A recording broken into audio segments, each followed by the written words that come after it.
Many of you got married and were hot in love. Now you're married and it's cold as an icicle. Dr. Tony Evans talks about romance, God's style. You are to be her shade, the place where she finds comfort in the midst of a storm. That's the character of romance. This is The Alternative with Dr. Tony Evans, author, speaker, senior pastor of Oak Cliff Bible Fellowship in Dallas, Texas, and president of the Urban Alternative. The need for love is hardwired into our DNA, whether we're married or single. It's the way God made us. But God also has specific ways He wants us to seek and express our romantic side. And that's what Dr. Evans will tell us about today as he takes us to the Song of Solomon. Let's join him. If Solomon were living today, he would be president of the Players Club. Any man that can get 700 wives and 300 girlfriends is a player. He is the Prince of Love. If he was a singer, he would sound like Barry White. Because the man was a lover from his heart.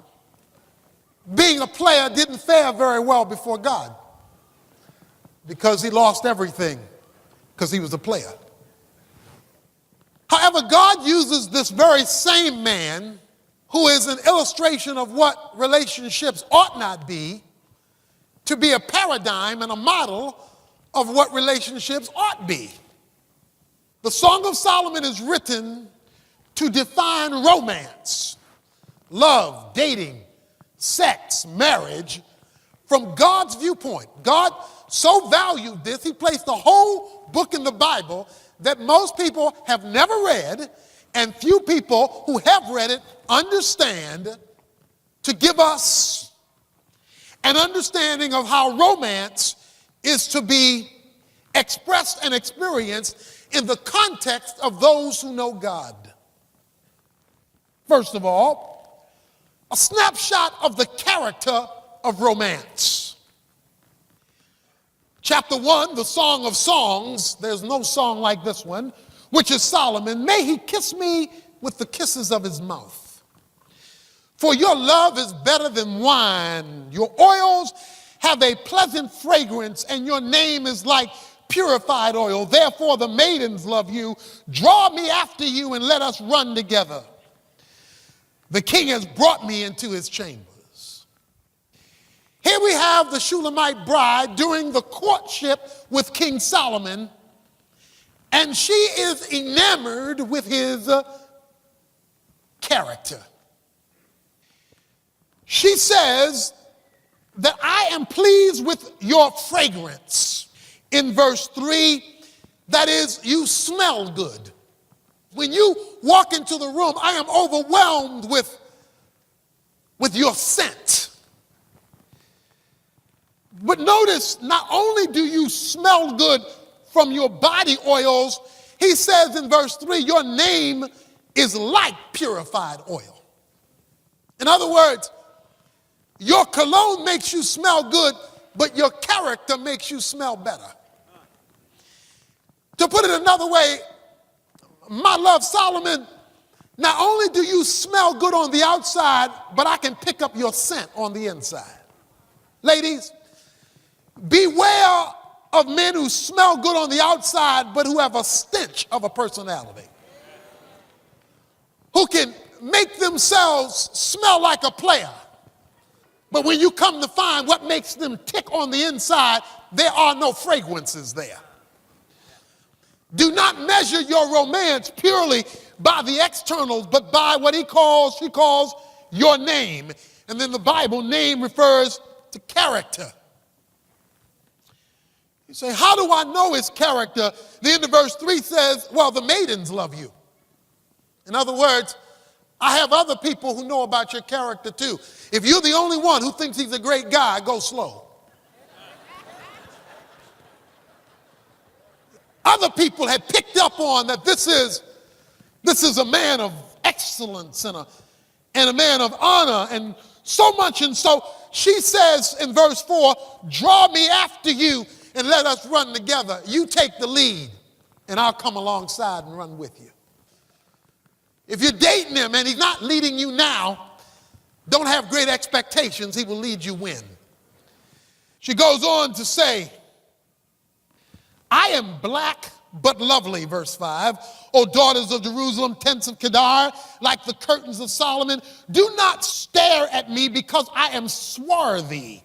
For the sun has burned me. My mother's sons were angry with me. They made me caretaker of the vineyard, but I have not taken care of my own vineyard. In other words, I've had to work so hard. Life has been so tough.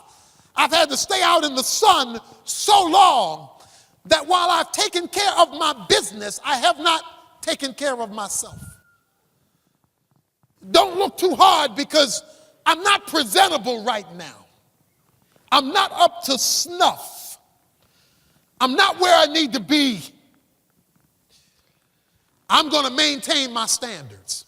I'm not going to be like the ladies who hang out at the end of verse 7, beside the flocks of your companions. Or we would say in our day-to-day, who hang out at the hotel rooms and at the convention centers. Because even though life is rough, I'm still going to maintain my dignity and my character. And yes, I've had a bad background. And yes, my brothers were angry against me and they put me out to do extra work in the fields. And I know that life is tough, but you still won't find a veil over my face. Point is, if you're going to be God's kind of woman, you maintain your character no matter how tough things get. No matter how difficult days are, that you maintain your dignity. Yes, I want you, but I will not disgrace myself to have you. Yes, I love you, but I'm not going to go and demean myself to be with you. I'm going to maintain my dignity. I'm going to maintain my rapport. I'm going to maintain my uniqueness even though life's rough. You won't find me veiling myself. I won't be like one of those ladies. Teenagers, you make men respect you. The way you make them respect you is you don't descend to the level of their expectations. You make them ascend to the level of your dignity. You don't let them define you, you define you under God. In verse 8, Solomon speaks and says, still in this first snapshot, if you yourself do not know most beautiful among women, go forth on the trail of the flock and pasture your young goats by the tents of the shepherd. To me, darling, you are like my mare among the chariots of Pharaoh. Now that's a player talking. Watch what he says. She says, don't look at me now because I got rollers in my hair. I haven't put my makeup on.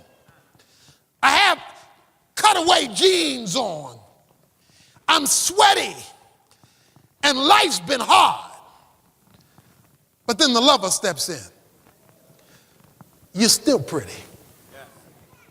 Without your makeup on, you're the prettiest thing I've seen. And I know your hair is in curlers. Still look good to me.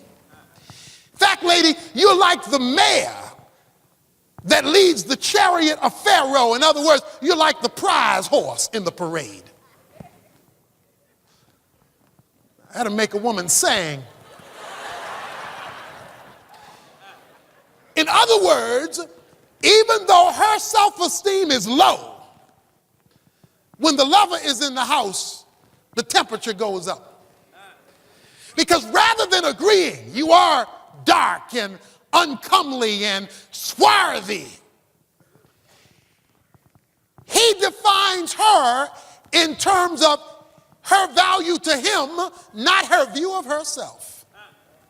And the job of a biblical lover, the job of a man who knows God, is not to reinforce your mate's failure, but to raise up her level of expectation. Your cheeks, verse 10, are lovely with ornaments, your neck with strings of beads. He says, I love you just the way you are. I accept you unconditionally. He affects her self-esteem. He gives her another view of herself. And when he does, when he gives her this different perspective of herself, it affects now how she looks at her own self, as we'll see in a moment. At the heart of all of this was an understanding in God's economy of romance. You always start from the inside out, not from the outside in. In chapter 1, she was in the sun. Now she's with him and she's in the shade.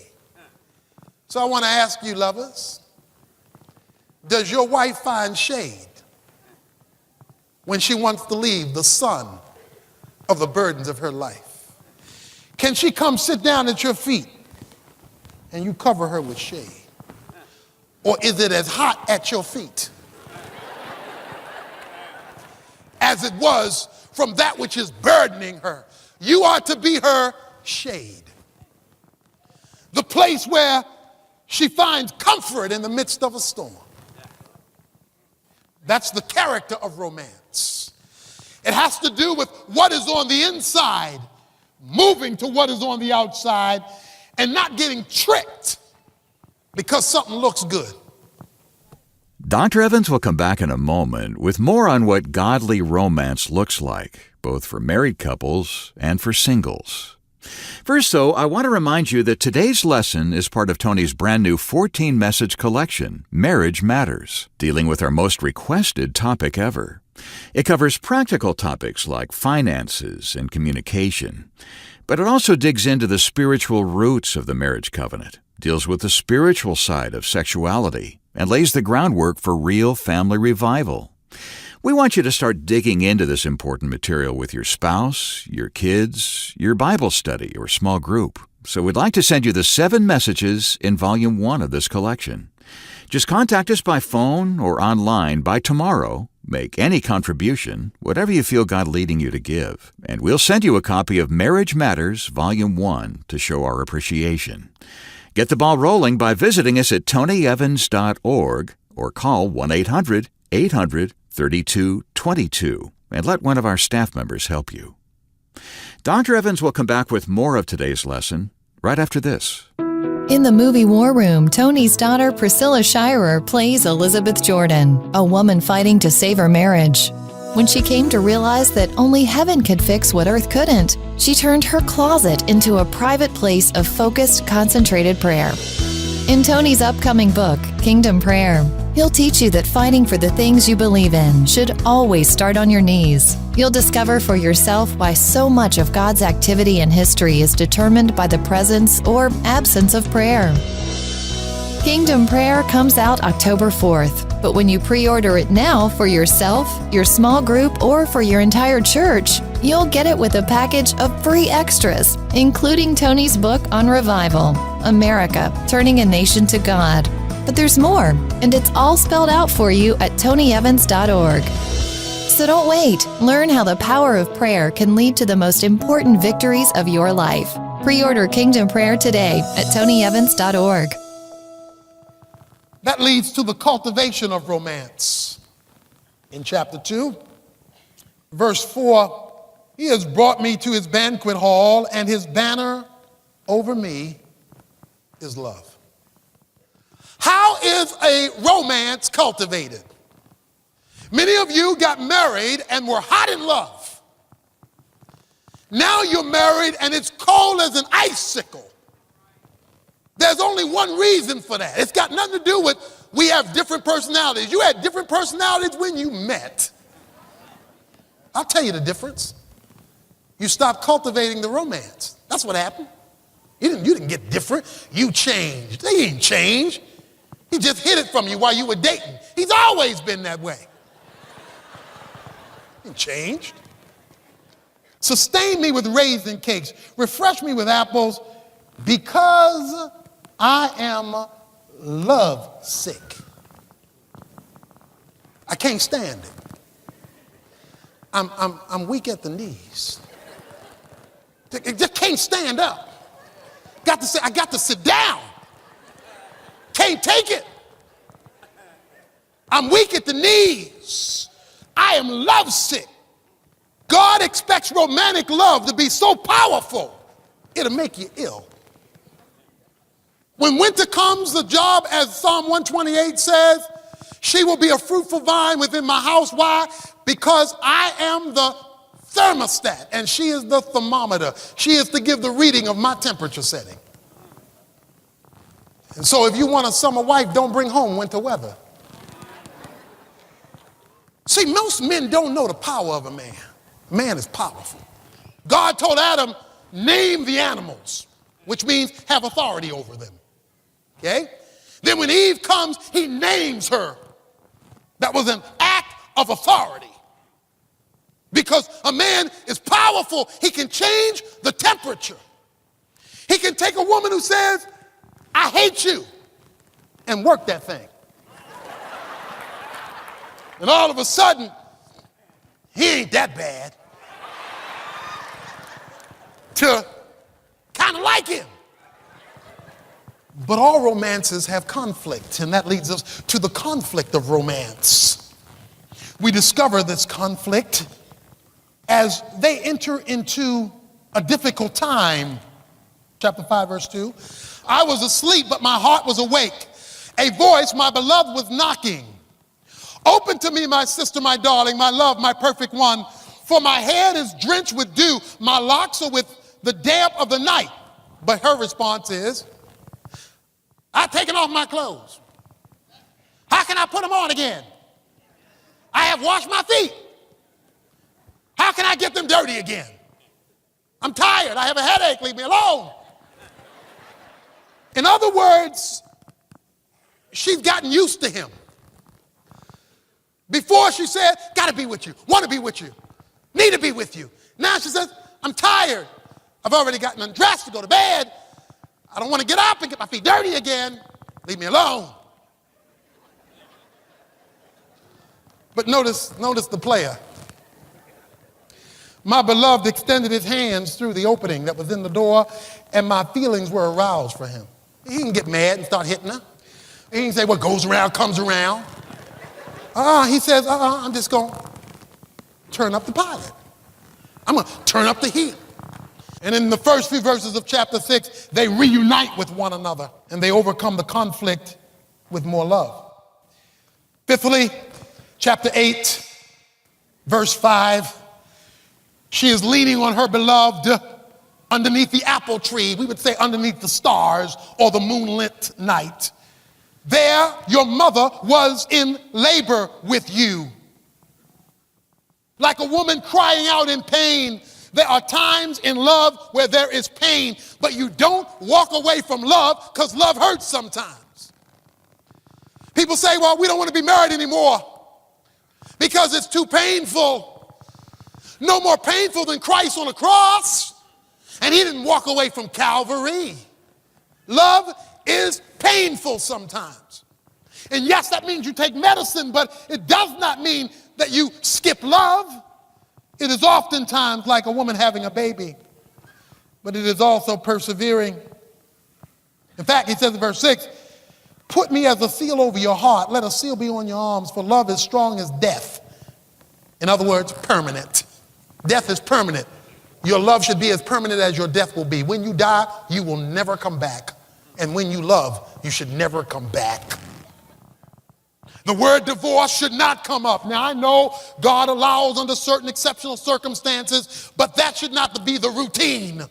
It should be, we will fight. We didn't get it right this year. We will fight better next year. But divorce will not come up in this house because it's a seal.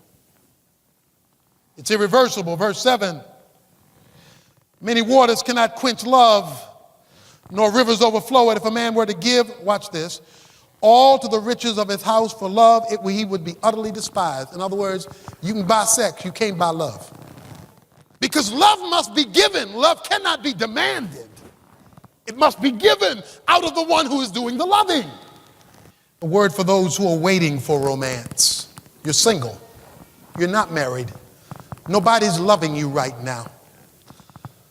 Verse 8 says, when I was a little sister and had no breast, that is, I was a child, I had not developed yet. Her brothers are talking. Verse 9, if she is a wall, we shall bind her on a battlement of silver. A wall meaning sturdy. If she doesn't budge, if she holds her femininity intact, doesn't go man chasing, and if she holds her ground, we will reward her. She's saying, I stood my ground and I was a wall, not a door. Every man knew you're not walking in and out of here. Okay? I am not your door. I am not your plaything. I am not your toy. I'm a wall. King Solomon fell in love with a common woman. She wasn't so common now. Yeah, ladies, men want to hang around the women who are loose, but that's not the ones they want to marry. The ones they want to marry are towers, are strong. Dr. Evans will come back in a moment with a final story for singles who've been towers for so long that their strength is running out. First, though, take a moment to get in touch with us and request a copy of our current 14-part compilation by Dr. Evans called Marriage Matters, designed to help you keep the epidemic of family failure from infecting your home by following God's agenda for your marriage. As I mentioned earlier, if you can help Tony's ministry stay strong as we head into the fall by making a contribution of any amount, we'll send you Volume 1 of Marriage Matters as our thank you gift. Don't wait, though. This special offer is only available until tomorrow. So make your request today by calling us at 1-800-800-3222. That's 1-800-800-3222. Or visit us online at tonyevans.org. And when you do, be sure to pre-order your copy of Tony's upcoming book, Kingdom Prayer. Remember, if you do that by October 3rd, you'll get all those free extras we told you about earlier. So visit tonyevans.org today, get the details, and make the arrangements before time runs out. That's tonyevans.org. Originally, sex was God's idea, even though what we've turned it into these days is something else altogether. Tomorrow, Dr. Evans will dig down to the root cause of sexual sin and offer hope to those whose lives have been damaged or destroyed by it. Right now, though, he's back to share a final word of encouragement for struggling singles. I had to go to Memphis this week for a brief meeting, and the plane was delayed. And I'm getting a little nervous because when I get to Memphis, I really have to drive an hour away to Jackson, Tennessee. And I'm not dressed for the engagement. I have my clothes in an overhang. It's an hour later. We still haven't boarded. We sit on the runway for another 30 minutes before we take off. I have a 7:30 speaking engagement. It's an hour, and I haven't changed clothes. I am somewhat relatively rugged. The man is there to pick me up. I say, boy, it begins at 7:30. He says, don't worry. They'll wait. I said, well, should I just go and speak what I have on? He says, no. When we get to Jackson, I'm going to pull off, take you to my father's house, and you go in and you change. But don't worry. He got off the highway. I was rushing to try to change because I hate being late. He says, take your time. They'll wait. So I'm all sweating and frustrated and irritated, getting my clean clothes dirty. I look at the clock, we're late for the engagement. He sees me watch my watch. He says, don't worry. I walk into this glorious grand ballroom. Thousands of people. I come in, and they stand up and applaud. Not only did they wait, they celebrated my arrival. Some of you singles have been waiting at the airport a long time. They'll wait. Some of you have been hanging on the runway a long time, but they'll wait. Yes, I know you're dressed in your old clothes and you don't look yet like you want to look, and you don't have yet what you want to have, and you can't afford yet what you want to afford. Take your time. They'll wait. Because when you step in, if you're right, he or she will stand up and applaud.